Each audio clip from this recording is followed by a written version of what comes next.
விஜய் அண்ணா அப்படின்னு கூப்பிட்டுட்டு வந்து நின்னவங்க விஜய் எங்க அண்ணா. நிறைய பேர் வந்து என் கணவரை விட விஜயை தான் நான் நேசிக்கிறேன்னு ஓப்பனா சொன்னாங்க. குழந்தைகள், கை குழந்தைகள், நாங்க ஏற்கனவே சொல்லிருக்கோம், கை குழந்தைகளை கூட்டிட்டு அவ்வளவு பெரிய கூட்ட நெரிசல்ல கூட்டிட்டு வந்து இப்ப விஜய் அண்ணா உங்களை தேடி வந்தவங்களை எல்லாரையும் வந்து கடவுள்கிட்ட அனுப்பிச்சு வைக்கிற மாதிரி ஆயிப்போச்சு. நீங்க போலீஸ் கிட்ட கேட்ட இடம் வந்து இதை விட குறுகலான சந்து என்று கூறப்படுகிறது. மேலும் போலீசார் வந்து இந்த இடத்தை ஒதுக்கி கொடுத்திருக்காங்க. இன்னொன்னு 10,000 பேர் தான் வருவாங்கன்னு சொன்னீங்க.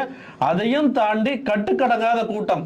இதன் பின்னணியில போலீஸ் விசாரணையில போலீசார் கொடுத்த தகவல் படி நீங்க கடந்த முறை வந்து முதல் முறை நீங்க வந்து திருச்சியில வரும்போது ஒரு மாசான கூட்டம் தெறிக்க விட்டீங்க.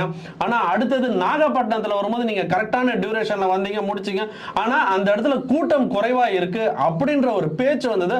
அதை இந்த வாட்டி நம்ம பேலன்ஸ் பண்ணோம். இன்னொன்னு கரூர்ல செந்தில் பாலாஜி முன்னாள் அமைச்சர் செந்தில் பாலாஜி இருக்கிற இடத்துக்கு போறோம். அங்க டபுள்